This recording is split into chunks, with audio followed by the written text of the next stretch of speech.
Je, jeuri ya mwanamke inatoka wapi? Pale mnapokuwa kwenye mahusiano, mwanamke hujifanya ni mtu mzuri sana, anakupenda sana, anakujali pia.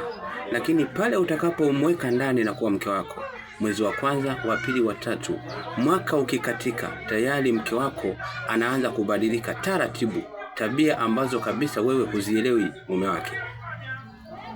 Kinachosababisha ni kitu gani? Mwanamke anakuwa na sauti kali ndani ya nyumba, hadi inafikia hatua mume unawaza namna ya kurudi nyumbani unapotoka kazini.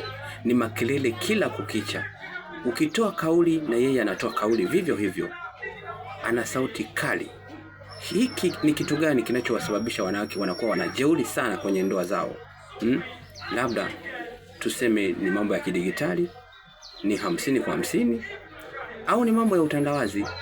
Tuweze kufahamu sisi wanaume ni kitu gani hasa wanawake kinachowabadilisha sana katika ulimwengu wa sasa.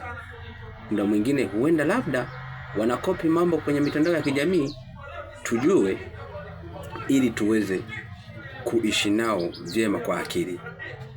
Yaani familia inakuwa na wanaume wawili ndani ya familia moja. Mume anakuwa hajulikani ni nani. Mama ana kauli zake, baba ukitoa kauli, mama haifati hata siku moja.